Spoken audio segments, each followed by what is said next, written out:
I'm ready to go.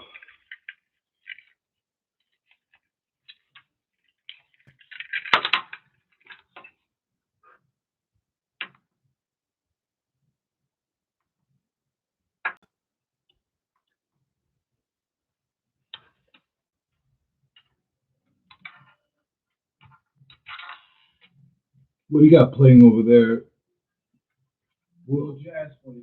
You got a little jazz for me going on right now? I need some jazz to get me to calm down.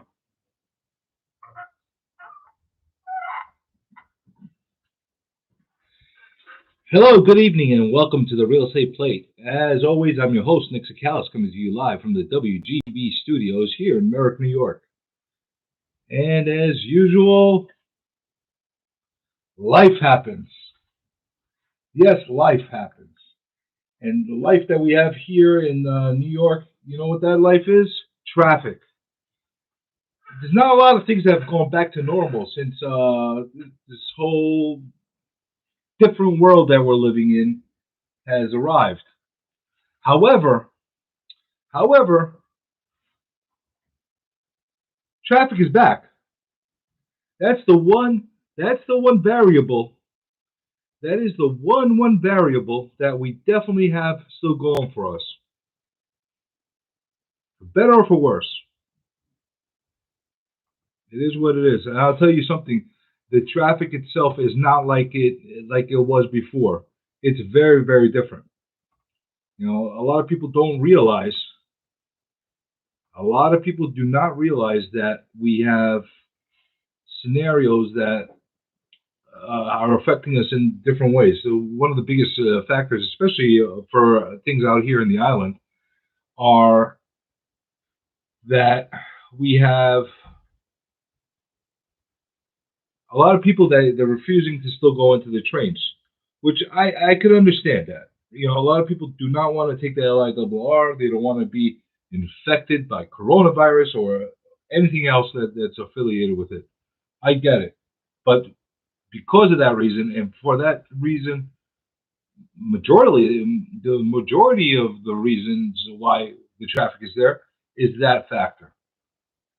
There's more cars on the street. The highways are congested. The side streets are congested. Everything is congested. I'm congested. This weather's not that great. But because of all these X factors, all these different scenarios that we're dealing with, the traffic is back. And I don't know how they're going to combat that, how they're going to get people to become more comfortable again, actually hopping in the LIRR in the subways while we're talking about it. You know, fortunately, something I noticed right now on the YouTube stream, for some reason the chat's not working. I'm not sure why.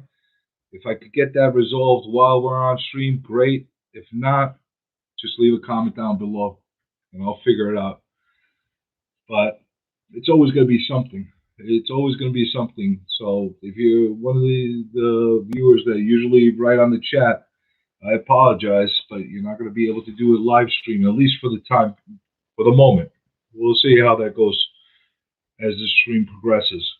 You are able to watch on Facebook, though, or through Facebook,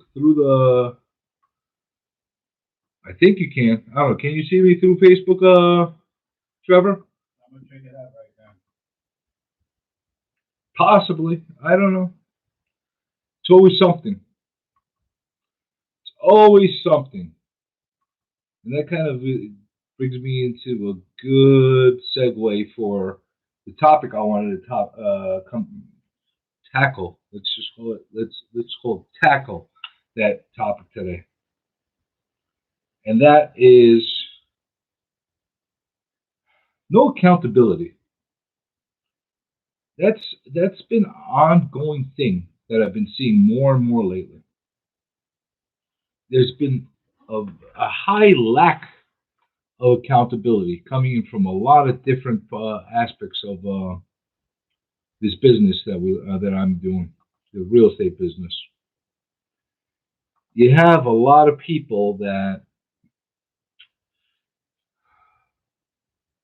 I don't know, it's because of a lack of knowledge, ignorance. A lot of people that are new to the business. A lot of people that haven't been around during upswings and downswings of this market. I'm not sure. I'm not sure exactly what it is. But what I will say is I find it a little bit irritating. I also find it a little bit concerning that the buck keeps getting passed to somebody else, and there is a very big problem of people not doing their job correctly and passing along the extra work to the others. And I'll give you a few examples of what I'm talking about. You know, the one thing that I want people to fully understand, I'm not criticizing anybody in general. I'm just giving you a basic guideline of what happens. This is part of what we do on this show. I give you a little bit of inside look. I give you a little bit of a different taste, so to say, of the real estate world. The kind of look that you normally don't get, the kind of stuff that you hear here, that you normally wouldn't hear from somebody that's in the business. Obviously, a lot of people don't want to give you secrets, and they don't want to kind of tell you what happens um, internally or between broker to broker and that kind of thing.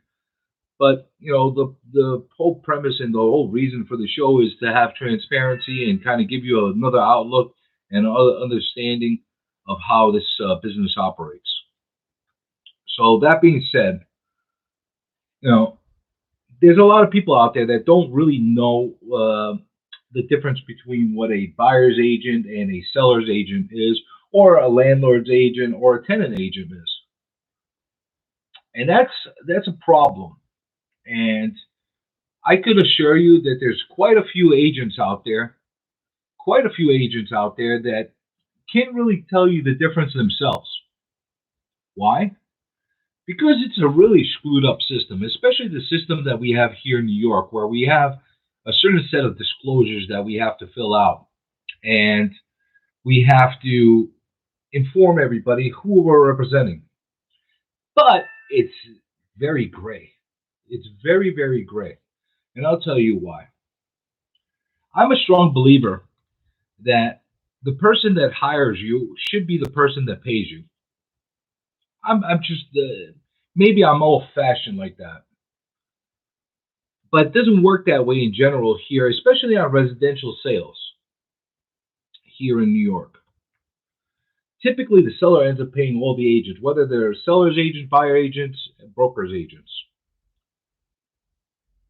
Now, personally, I don't see how that benefits the seller in any way. Why would you pay somebody to combat you on your price and negotiate against you? It just doesn't make any sense. It doesn't keep it. It doesn't. It doesn't compute for me. It doesn't make any sense whatsoever to me. Maybe I'm from outer space. Maybe I'm thinking from a perspective of clients and people that are hiring you to do the right thing for them. And this is where I'm getting at. I mean, I started out a little cloudy with this, and I promise you, if you stick with me, you'll understand where I'm getting at right now. Just thinking it through as I'm speaking right now, and trying to give you understanding of where I'm coming from, my standpoint, and my understanding and evaluation of how this is somewhat of a broken system. It really is. Trevor, is it a shock that I'm thinking something's got a broken system? No, right? But you know what? If there's something broken, I assure you, if there's something broken out there, I'm the one that found it. I'm not the one that broke it, but I'm the one that found it, and I'm trying to do my best to help mend it, one way or the other. Let's just take one quick, brief second and show off the Starbucks coffee again. Starbucks, I know you're watching. We need that endorsement. We need to have that that Starbucks sponsor money covering us here at the real estate plate. We need that. Hopefully, we get it. But that being said, the way the system is here in New York, and it's very similar in a lot of other states as well. We're not completely unique. We're unique in a lot of different ways, but we're not completely unique. But by New York State law, we have to provide a form, and it's called the agency disclosure form. And on that form, it states, are you a seller's agent? Are you a buyer's agent? And or are you a dual agent? Well, before I jump into this, there's a similar form that same concept, landlord and tenant agent, but we're just going to keep it as seller and buyer just to keep it simple right now. When you're signing that form, I usually do listings. I usually sell listings. I usually represent the sellers. That's usually my primary um, duty and responsibility in a transaction, and that's the majority of what I do in my business. Occasionally, I do go out with buyers. Occasionally, I do have select clients that I will do um, exclusive representation for them on. Most of the time, that comes down to the commercial end, though. Usually, when I'm representing buyers and tenants when they're coming on the commercial end. But I do occasionally still do it with the residential. It's mostly my team members that are handling most of the buyers end at this moment. But I did it. I did it for many, many years. But now my position has changed a lot, and I'm doing it more from the listing representation side. Now, whenever I give this form to anybody, I clearly state whether you're a buyer that's signing it, whether you're a seller that's signing it. I'm here and I'm representing the seller. Point blank. Simple as that. Okay. Now, here's where it starts to get gray. And here's how it starts to get a little bit murky. A little bit murky, a little bit in our MLS system, and nobody wants to tell you about this. Nobody wants to give you away the MLS secrets that are out there, but I'm going to give you some. You have a situation where you have to list out compensation for a co-broking agent that's coming either as a seller's agent or a buyer's agent or a broker's agent. Now, I'm going to leave brokers agents aside because that's just going to confuse the majority of the public out there. I'm just going to make it simple to the public as far as what a buyer's agent and a seller's agent is. If you're truly a buyer's agent, by definition, you're there to completely represent the buyer. You're there to completely represent the buyer and have their best interests in mind and have a fiduciary duty to them. You have to do the right thing by them. That's why they're hiring you. However, the majority of people that are out there running around with buyers don't have any kind of agreement with their buyers. They're running out there with maybe just a verbal agreement or an understanding that they're helping them and that kind of thing. But it's not clear and it's not clearly defined. For me personally, in order to make it clearly defined, there should be a contract between that agent and that buyer stating that they're there to look after their best interests. And there should be a stipulation that the buyer will be compensating that agent for doing their job. Now, at the end of the day, whether it's negotiated into the offer or the price in order to make the difference, or if it's worked out where they're paying them separately, or whatever the case is, everybody has the right to be able to charge and collect in the way they want to. But it should be clearly defined and written out in a contract or an agreement. But that doesn't happen. Never happens. I'm not going to say it never happens. It happens. Not as often as it should. So this is where it starts getting murky. You're coming in with your buyer or somebody that you called you randomly, because this is what I've been getting more times. You get these people that they buy these zip codes, these generated type of lead listings. These lead generators for buyers and that kind of thing. And most of the time, the buyers come into these people, these agents or these brokers, and they have no connection to them whatsoever. All they got was a call saying, "Yes, I'm interested in this house. Can I get in?" And they make an appointment, bring them in. No connection with them whatsoever. So what happens a lot of times is if they end up putting an offer, one of the questions we ask as listing agent, are you coming in as a buyer's broker? Are you coming in as a seller's broker? Are you coming in as a broker's agent? And more often than not, they say, I'm coming in as a buyer's agent. But I will tell you this. From a listing agent, the stuff I hear coming out of the mouths of buyer's agents makes it very, very clear to me that they're not coming in with the best interests of the buyers in hand. Now, to me, personally, it makes zero difference because my position is clear. My position is absolutely crystal clear. I'd like to see a nice transaction happen between the buyer and the seller. Everybody's happy, that kind of thing. Absolutely.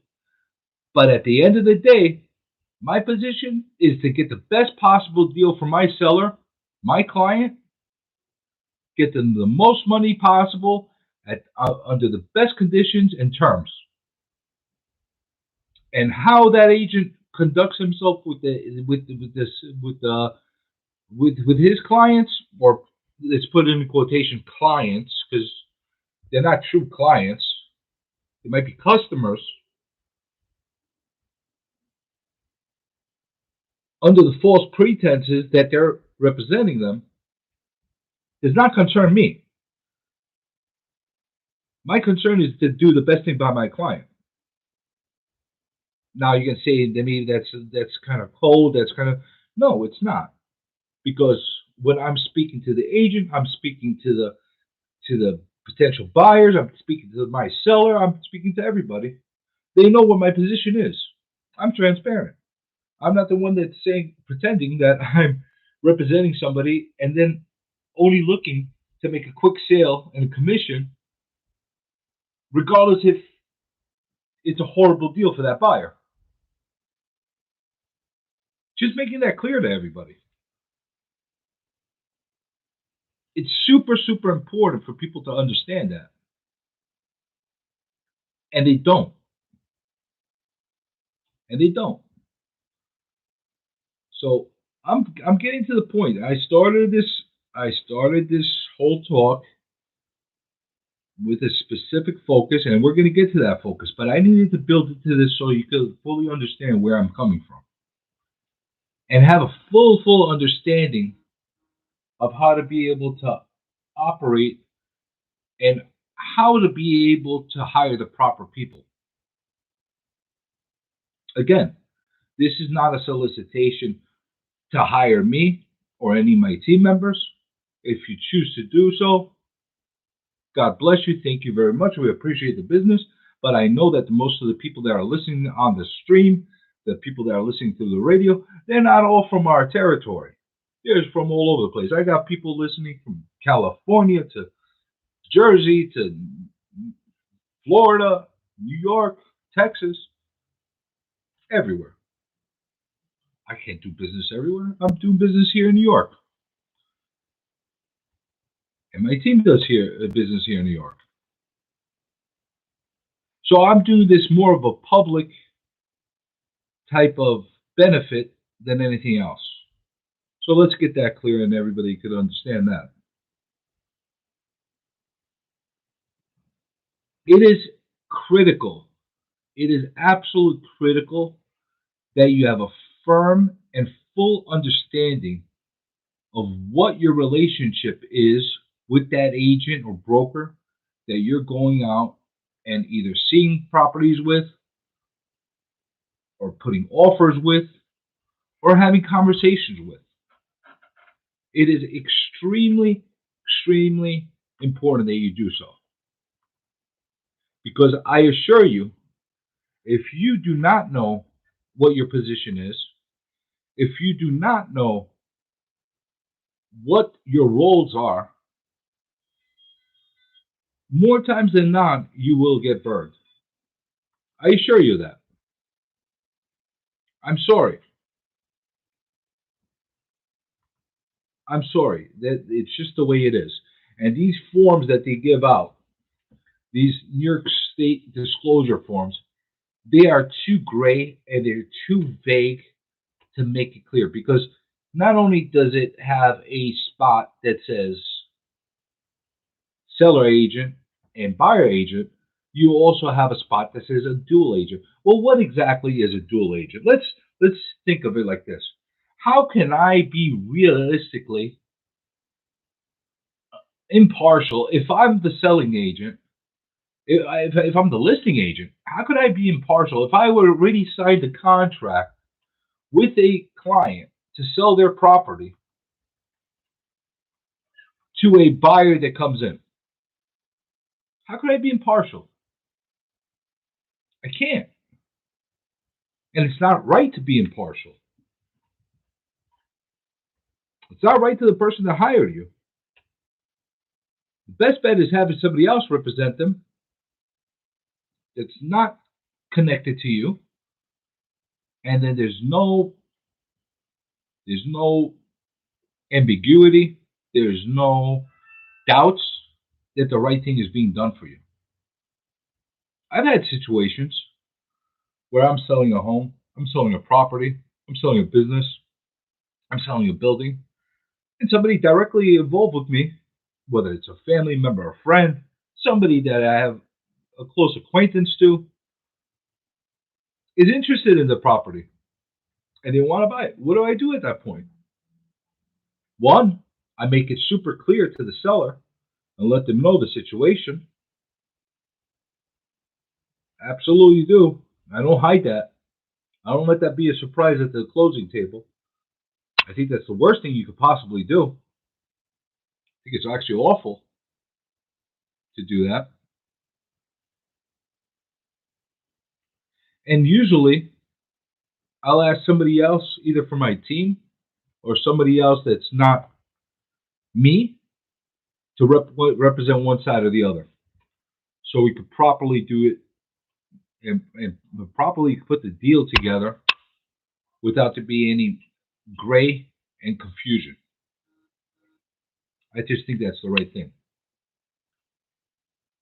But that's a little bit of an off side topic that I jumped into. A little bit off. Apologize again for the stream not working properly on YouTube. I don't know what the reason is for that. I apologize. I apologize for that, but it is what it is. I apologize for what is the problem? I don't understand. I don't understand why this is happening. You can see me on YouTube or on Facebook. I'm hearing you on YouTube. Great, perfect. No, everybody could hear me on YouTube. It's just for some reason the live chat is not working properly. It's one of those things. Oh, I see what happened here. I see what happened. We had the setting here that said not for kids. Oh no, it said for kids. It's not for kids. Although I don't say anything that's awful for kids. I don't know. YouTube sometimes has a life. It has sometimes its own mind. So apparently the live chat is back to working. Hopefully, I don't know. If you're listening, I know there's a few people listening right now, and you want to put something in the live chat, please go ahead. I didn't even give the phone number out here. If you want to call into the show, the number here is 516-623-1240. Again, it's 516-623-1240. As usual, I get into these tirades, I get into these rants, and I start going into another world, and I start talking quickly and thinking, and I leave the very important things out, such as the phone number. That's all right. It gives me a chance to be able to talk on my own without any interruptions and give you a piece of my mind. So what's the point of all this that I'm talking about today? What is the point of me talking about buyers and sellers and accountability and who's representing who and that kind of thing? What's the point? The point is, what I've been seeing a lot of late, I've been seeing this very much lately, is agents from the other side passing on the buck to the more senior agent. Now, if you're working together as a team, that's wonderful. Yeah, that's how it should be. You're basically going to help each other in order to put a deal together. But here's where my problem comes in. If I'm a listing agent, okay, which I normally am, the majority of the time I am the listing agent, and I'm representing a seller,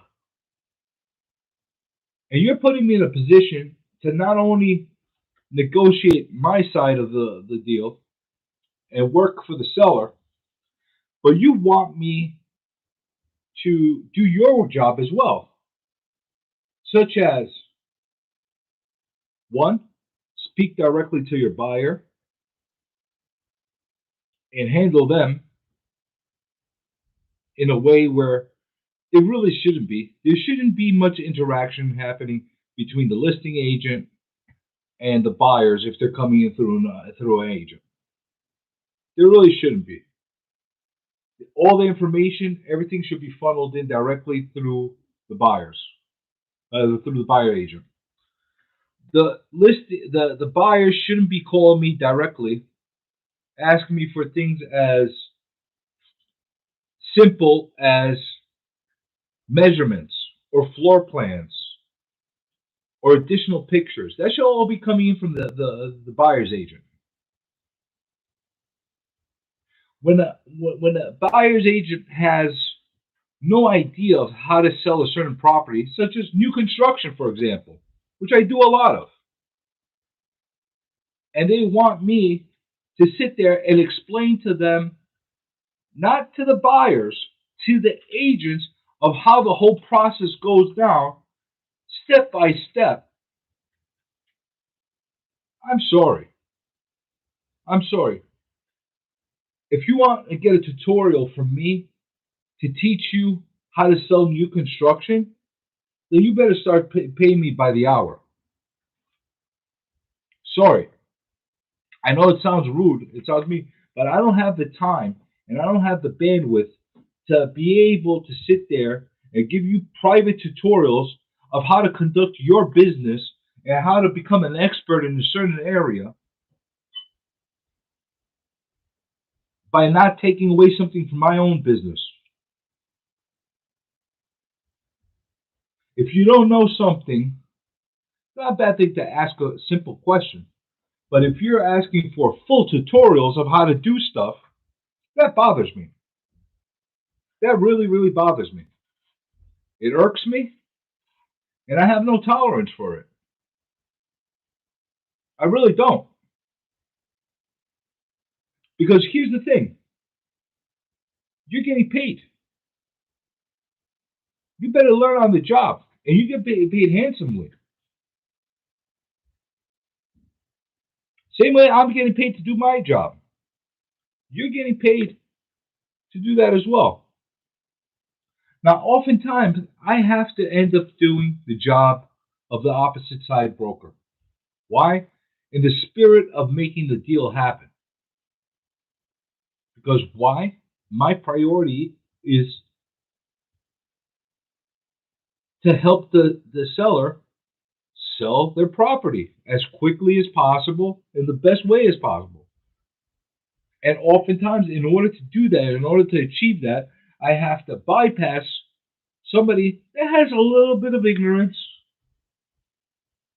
a little wet behind the ears, and also oftentimes incompetent. Yeah, I use the word incompetent because, believe it or not, there are people that are not competent out there. But and I'll do it with my pleasure to make it work. But here's where it bothers me: when my seller has to pay that buyer a very handsome commission in order for me to do their job for them. That bugs me. That really, really bugs me. And I'm sure it bugs a lot of other people. Now, if they're getting paid by their buyer directly, God bless you. Do whatever you have to do. It's not costing my seller additional money.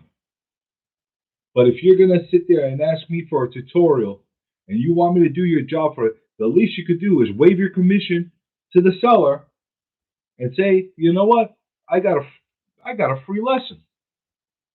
But no, people want to get paid on the job. They want to get paid as they learn. It's a broken system, my friends.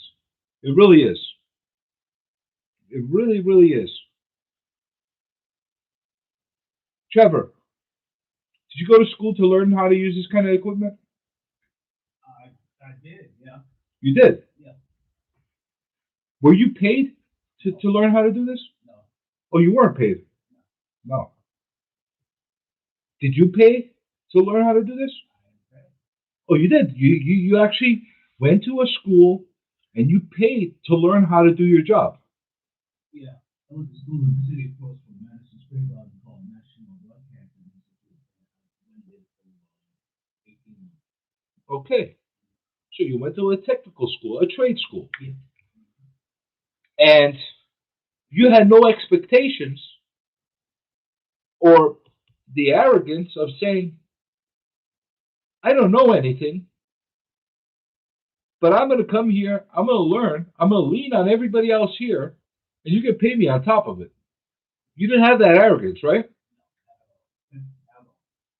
So where's the arrogance that comes in from other people? That's why I say that the system is broken. I really do. You know, we have a way of getting our licenses here in New York where there really is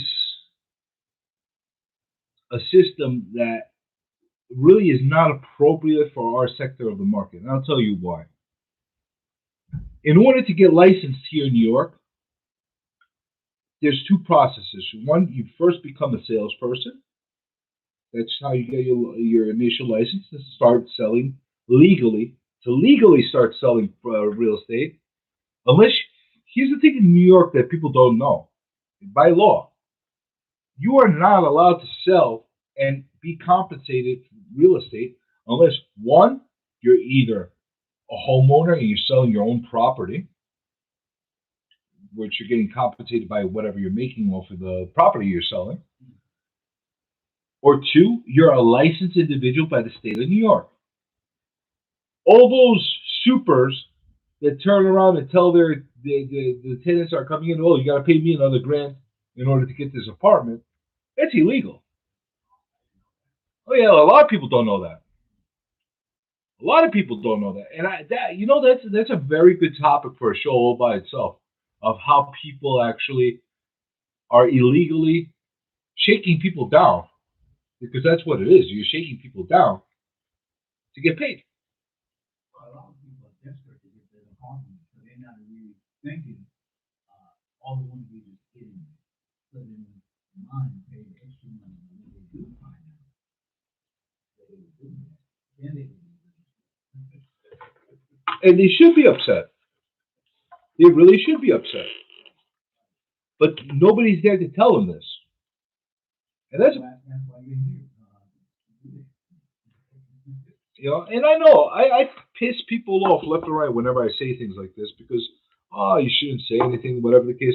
Yeah, I should. And there should be more people that say these things. There really should be more. And it comes down to there's a lot of things. You know that in other states you don't need to have a lawyer to buy a piece of property.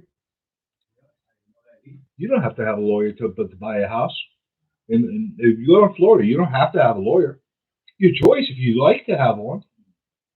Here in New York, you have to have one. How can you negotiate with somebody if you don't know the value of something? You're going into blind. You need somebody that's expert. Correct. And if you're a novice, I don't suggest that you go and buy something to be unrepresented. I really don't suggest that. However, in my case, I'm buying a piece of property that's pretty straightforward to me. Either it's a house that I want to live in, or if it's an investment property that I know I got to take a bulldozer to this thing and rebuild it. Why can't I go and order my own title search and not have to pay an attorney? Why don't I have to do that? I'm fully competent to be able to make the purchase without having a lawyer. I could easily read through a simple form legal contract for real estate without a problem. But it's a lawyer state. That's why.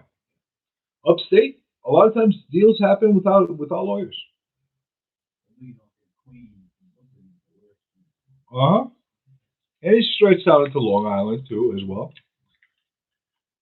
But these are the little things that people don't realize. But the point I'm trying to make is, like, I'm fed up, quite honestly, with having to do other people's job for them.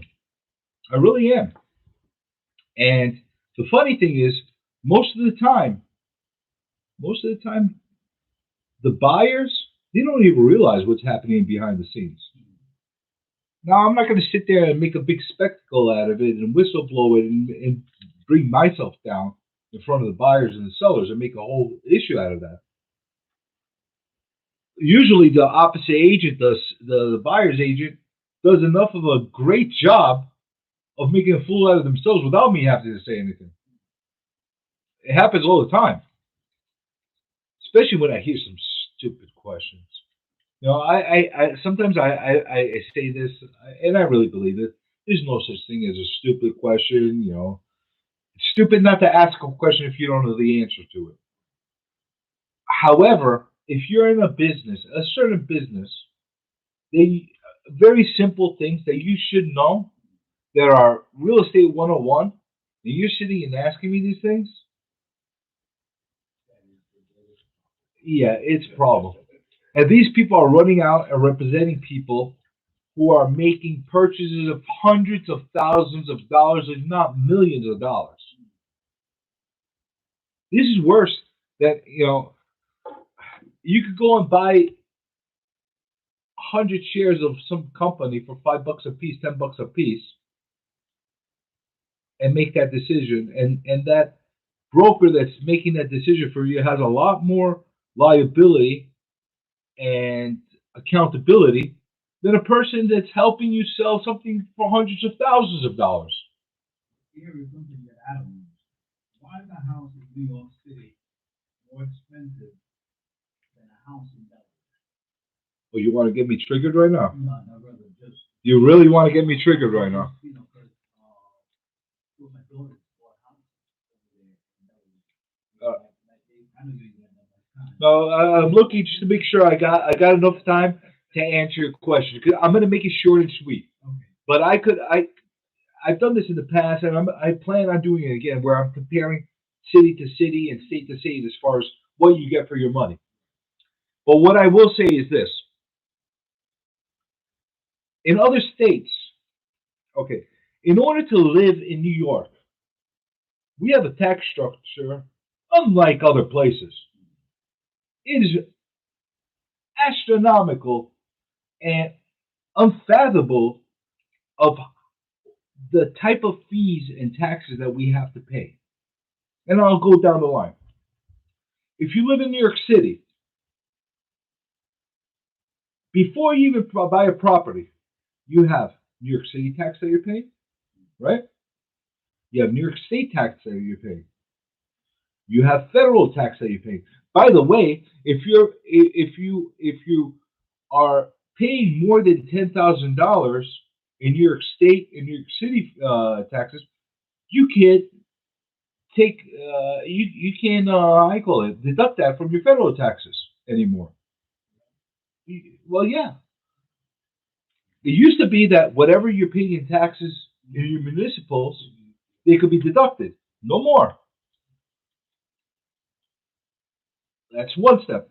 Then you have a New York City sales tax for everything you're purchasing.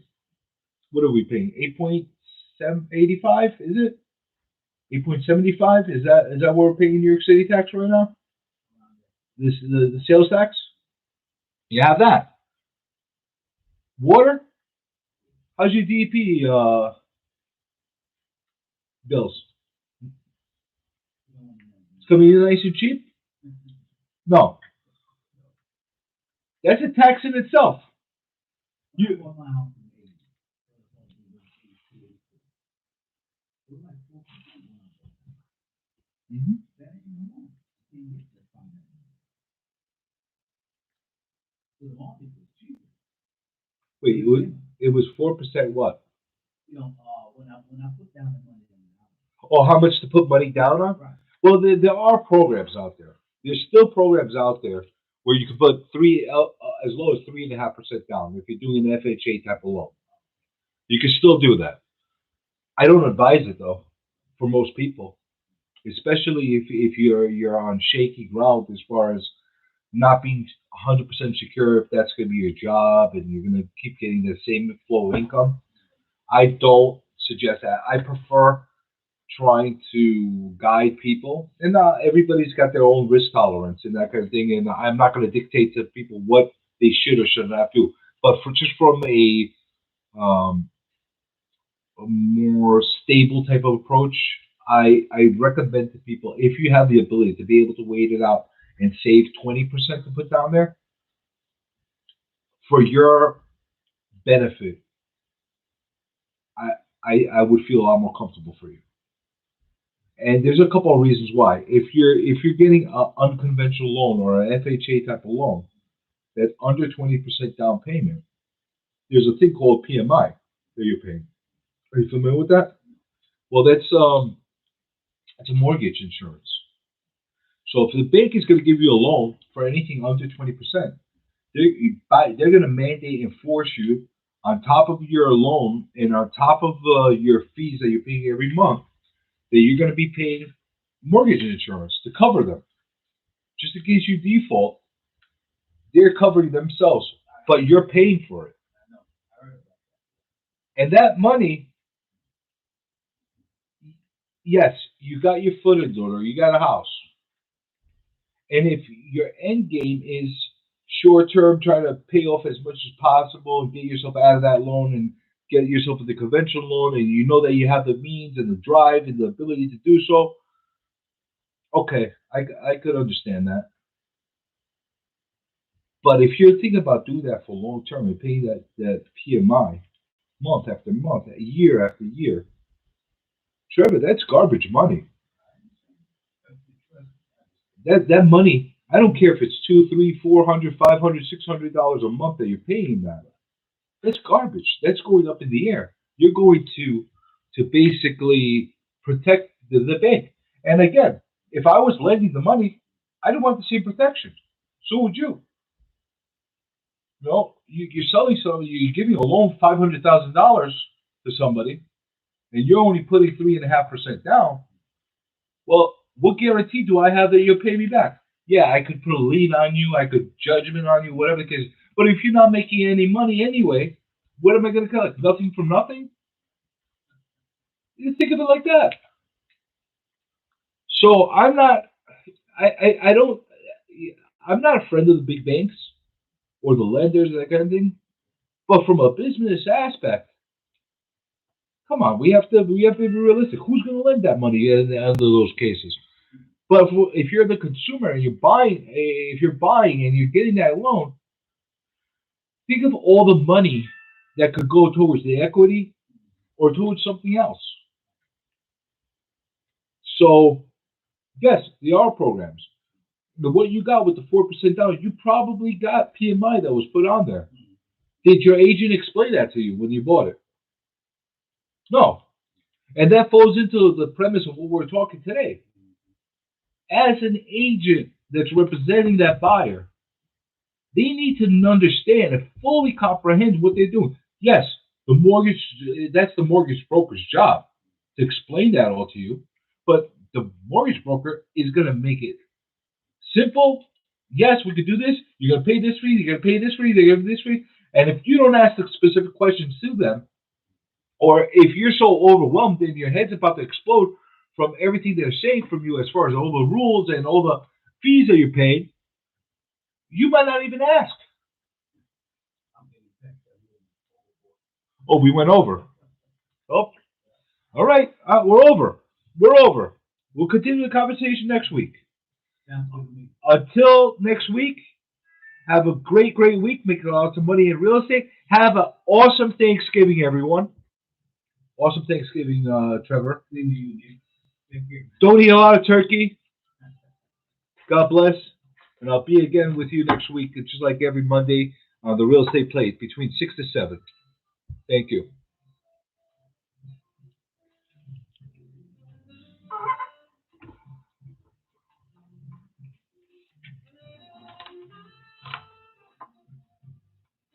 Try to keep it short. This is WGBB AM 1240 and W240 TFFM 95.9 Freeport, New York.